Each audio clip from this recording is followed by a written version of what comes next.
Hey y'all. If you're watching this video, please be sure to subscribe to this channel and like the video. All right, so I'm back for another review of Growing Up Hip Hop Season 7, Episode 8, Romeo, Romeo. All right, so we begin the episode where JoJo has come home. Apparently he's dry. And he tells Denise what happened with her father throwing a whole bucket of ice on him. So Denise said she won't take away from her father that he was a good father. She was like, that's why I'm so close with my siblings. But she said as soon as she turned 18 and was dating JoJo, he felt like, well, you don't need me anymore. Let JoJo do it. And that's some N-word bullshit. That I'm sorry. Nope, I'm not sorry. Like she was eight fucking teen, okay? She needed her father. You should have never wanted her to be dependent on a man that was not her husband. That's how a lot of young girls end up in bad, abusive situations. Denise lucked up, but that is not always the case, and disproportionately, it usually isn't. Okay, so miss me with the bullshit. All right. So JoJo said he thought he could help fix it, but he can't. And if Denise wants a relationship with him, he was like, have fun with that. JoJo handled that the best way he could. And Denise, if there was any doubt in your heart, JoJo loves you. That's why he was willing to do that. All right. So then you have this scene with TT and Egypt. They're doing FaceTime. And I kind of got happy in my heart. Like they're communicating because they were so close. And she gonna need TT now that it look like Sam is gonna be doing some time. So TT invited her to her housewarming, which is not at her house. Right. Okay. But then made it clear that she was inviting Egypt specifically. Not Sam. She admitted in the confessional that that was an unfair position to put her in, but she has her own spouse to think about. It was messed up to rescind the invite just that quick when somebody is married. TT, you could have just said, we're having a small housewarming or not told her. But honestly, that situation had the ability to get out of hand really quickly. And luckily, it was handed between you and Egypt, two people who know how to act. All right. So Eric is setting up his home for his romantic night with his wife. Staged clearly, but nevertheless. Apparently, there has been tension between Aaliyah and Eric since she locked him out. Actually, you know what? She didn't lock him out. She just didn't unlock the door. He forgot his key because he was too busy going down to the casino that's in somebody's basement. Who knows? Anyway, so he was like, look, when I come off the road, I haven't been spending time. He hasn't been spending time with his family. And I was like, and I've struggled with this for a few episodes. He was like, I was like, on the road. Eric, do you drive a Mac delivery truck for Kroger, for Walmart, for Amazon, for Giant Food? Like that, and we just don't know about it. Like, quit pretending like you have a real like job or music career. Like, just stop fronting on us. Like, just get something more concrete. And why is it that no matter what they do, there's always like this hood edge to it? And I mean like a hood kind of like, not like a Cardi B hood, um, but like I don't know. I don't know how to explain it. Anyway, Aaliyah, as far as I'm concerned, is not asking for much. Certainly not from a man that is her husband, okay, and the father of her children. All right. So, Eric, you do have a gambling issue. At the point in which you can't stop, and you are still making excuses for what you do on a regular basis when that's money that could go into your household, could go to support and take care of your kids, um, sir, you have a problem. It's as simple as that. All right. Um, so your time coming off the road, you're like, well, that's my downtime for when I come off the road. I go to the casino. No, honey, your time coming off the road should be spent with your family. When you're on the road delivering shipments or wherever the fuck you do, you are still away from your family. That should be your first priority. But nevertheless, the dinner I guess was cute. He gave asparagus with the meal, and I'm somebody who likes asparagus. Um, but for a romantic night, I'm just gonna tell you that's probably not the move, because asparagus is known medically to make your urine smell, just make it smell. Um, just a little FYI for the ladies. Okay, anyway. So Eric tells Aaliyah he has a surprise, but he can't tell her what the secret is or the secret guest is that he'll be bringing to TT's housewarming party. Well, Ninja, then why you bring it up? Like, what the fuck?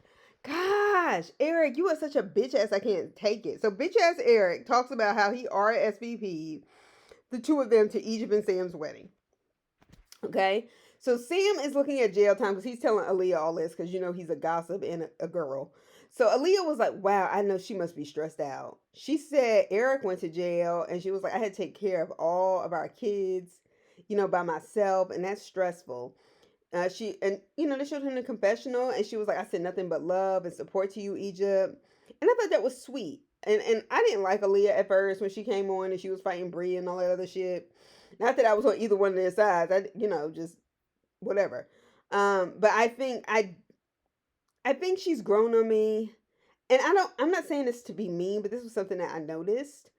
But clearly Aaliyah does not have the same access to money as the others on this show. And what I mean by that is WeTV, y'all should provide a better makeup artist and clothes for her. Like, I'm sorry, she's a mother of three.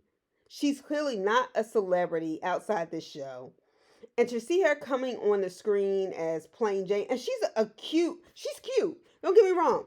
But the way the rest of them show up on camera, it seems kind of fucked up to not, at least do her makeup up in a confessional, or for her just to look like she's in regular clothes while these girls are in designer stuff. Like, and we can say, oh yeah, that's Eric's job. But when you have a show like this, I think that's the least y'all could do. Something about it doesn't sit right with me. It doesn't sit right with me. So Denise goes to have a dinner with her bitch ass father. He acts like a female. I don't give a fuck. He's sitting up there at the restaurant instead of meeting in a place where y'all could have a real family conversation, which is why, as y'all get into y'all's conversation, Denise was like, "We about to get kicked out." Yeah, because y'all about to do some nigga shit at the chop house. So he's sitting at the restaurant, whatever, and I was like, these hood bastards, I hope they don't turn over no tables. Like, you do realize, Mr. Man, that you are on this show, on this screen, because of your daughter's marriage to hip hop royalty, which happens to be Air JoJo Simmons, okay? And you like act like you were on this show on your own. Like, you are on here by proxy, by proxy. Okay, anyway, so she calls her father out on throwing the ice on JoJo. She said, "You don't think you took it too far?" He said, "I'm an emotional person. I'm an emotional person. That's how I express myself." Okay, well, as a grown man and as a man who's trying to be fucking hard, calling yourself emotional doesn't work for me. It doesn't add up for me. It doesn't work for me. Okay? If there is one thing I cannot respect, it's when a father, especially, but also I've seen people's mothers do this, when they say, "But at the end of the day, I'm still your father and you need to respect me." I think that's toxic. And I think it's toxic, especially after you have failed your kids perpetually. I'm not saying that there aren't times, like in Tiny's case and Sequoia's case, where she goes, "I'm your mother and you need to respect me," because that is clearly a different dynamic. But when you fail your kids over and over again and still have the nerve to treat them like young children because that's when you could control them best, respect is earned even from parents, especially the ones who neglected you. I don't give a fuck that she was technically an adult and could vote. You know, when somebody is 18, they are not prepared. That's why you go to college and get your skills so you can get a job, so on and so forth. Okay? You had the ability to help take care of her and you didn't. And it's a bitch ass move to be like, "Oh, well, JoJo should have been taking care of that." JoJo was what, 18 or 19? Oh, okay. So Joseph Simmons should have been taking care of your child? Get the fuck out of here. That's some ignorant shit. So Denise was clear that she didn't want to put up a front for the wedding. She was like, that wasn't JoJo's fault. She said, "I walked down by myself because that's the way my journey has been. I've been in this relationship with him by myself. Okay, you were not by my side. And I was like, you know what, Denise? And she got up and she walked out. And you know what? Sometimes in your grown woman life, as much as it hurts, even if you got back in that car and cried, you did what you had to do to stand up for your family. And that's why I think you and JoJo gonna be all right. Because y'all have an understanding about the respect for one another, even when y'all might have internal problems. And that's how a marriage is supposed to go. So Egypt and Sam are on their way to the courthouse.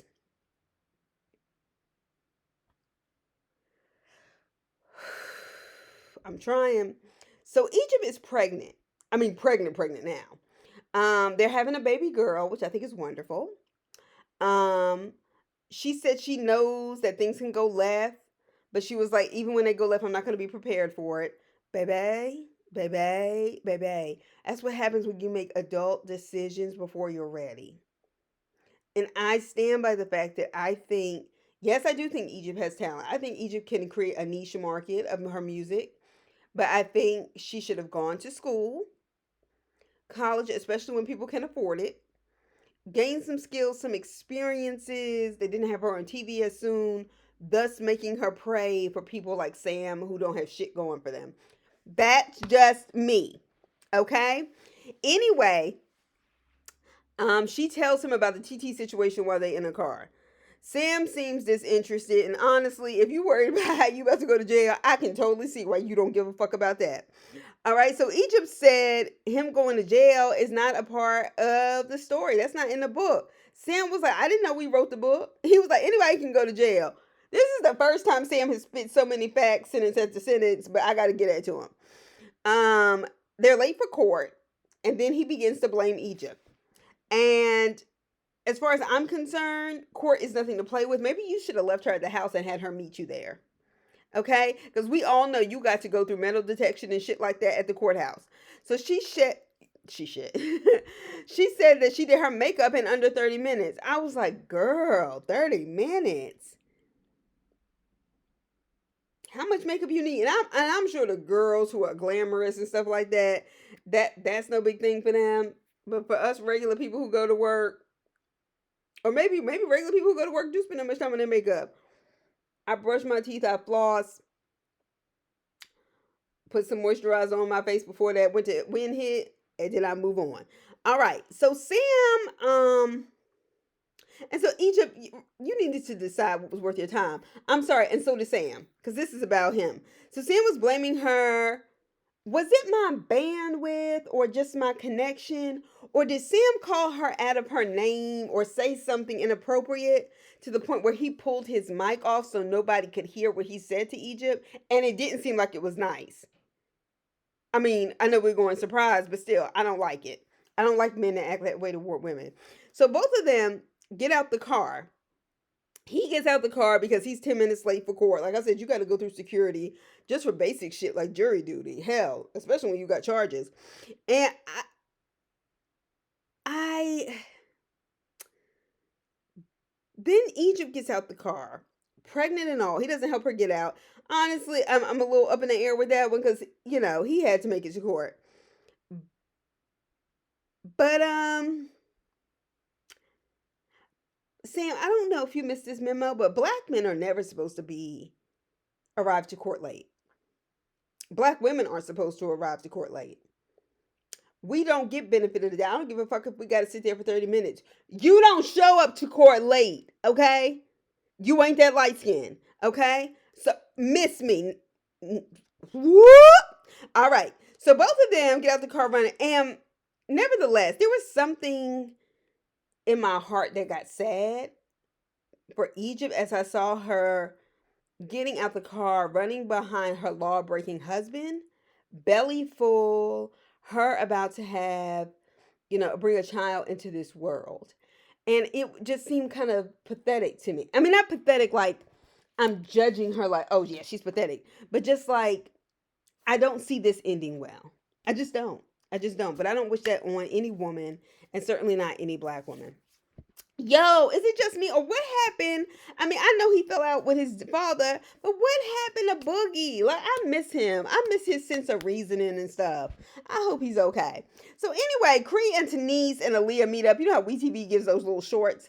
So Cree says, she's telling Denise basically, she's asking her about her situation with her family. And Cree says, you have to remember, you're the child in this situation. You shouldn't have to go out of your way to reach out to your father. That's his job as a parent.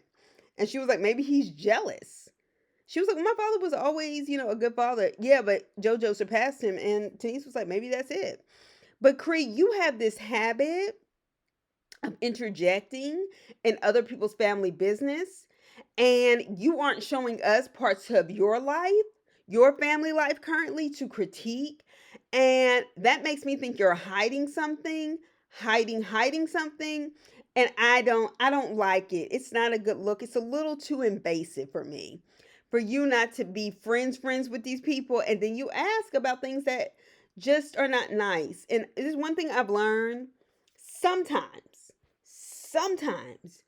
it is appropriate to give advice, even if unsolicited, to friends. But sometimes being a good friend and support system, even if you, especially when you don't know somebody well, but you might be developing like a friendship with them, sometimes your job as a friend is just to listen. Because once you start commenting too much, people feel judged, and then they feel like they can't tell you anything. And certain people who lack the ability to just like go off on somebody, they end up just cutting you off. And I just don't think you have a good sense of what it takes to be a friend, at least on TV. You're willing to kind of sell your soul. And I'll say this again, I'm disappointed because when you came on, I really thought you could add something to the show. Along with the Simmons kids that were really showing people just kind of doing it. And you have really just declined in my eyes. Anyway, so TT's housewarming, they're showing at the beginning, her and Sean are there. And so she tells Sean this is a Jamaican themed housewarming, even though it's at somebody else's house. And he says, I didn't know you were going to have Jamaican food. She said, what kind of food did you think we were going to have?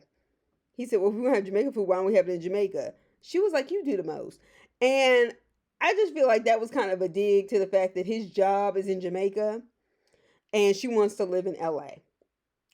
And he's just like being clear. And I didn't know this part of their relationship. He was like, we don't have to be this separate all the time. My job is in Jamaica. I know you want to live here in LA, but the way I make money for my family is in Jamaica. But I guess the way TT makes money is on the show, so I don't know.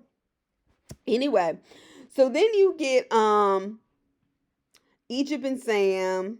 They finally come out of court. He said he's sentenced possibly to 1 to 4 years. He's gonna have to go back for his sentencing. Sam admitted, he was like in a confessional, he was like, I'm not gonna sit here and pretend like I'm an innocent person or I had a perfect past. I'm glad you've gotten to that point because it's getting real, bruh. So she tries to be affectionate, is like, I'm here for you, I'm supportive.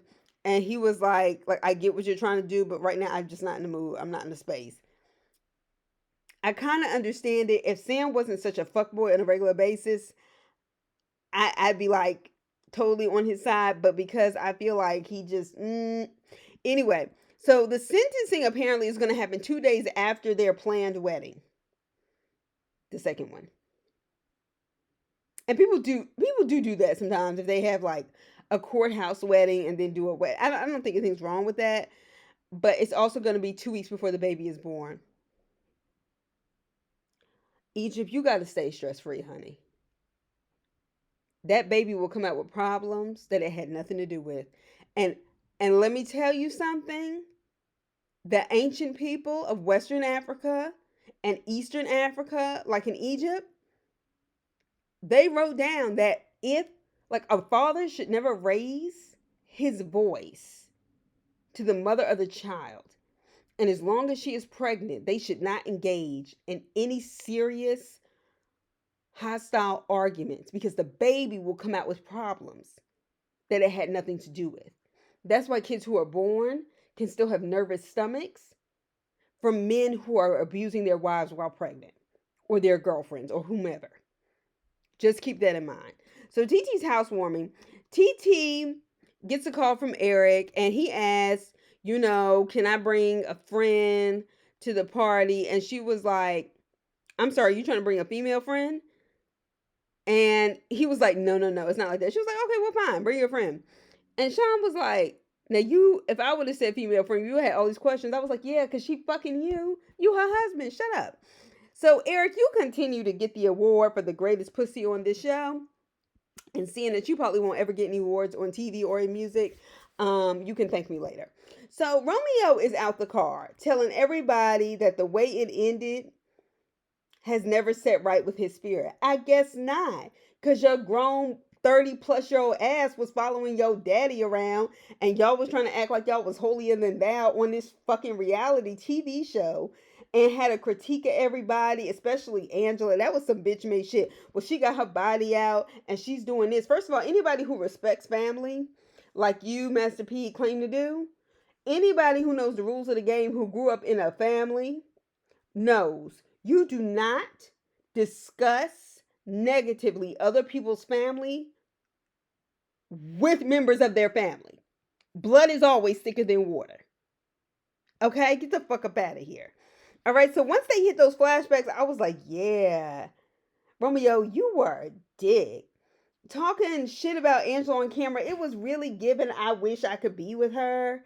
But then it was also given, never mind, I'm not gonna do it. I'm not gonna do it. All right, you and your father act like two girls. Okay, y'all really did. So he's blaming JoJo. I'm like, what is with everybody coming for JoJo this season? This show needs a reunion. Because he said he took this whole thing to World War VII, and he was like, oh well, y'all could talk. Eric's like, well, y'all could talk, but Eric did interject. He was like, and said, but you have to realize that that's his sister, and he had to take her side and take up for her. So you have to remember that. Like, and I kind of appreciated that. So next week we're gonna see all the craziness unfold. It's gonna be a mess, but that's okay. We here for it. Please be sure to like and subscribe. I'm gonna talk to y'all soon. Bye.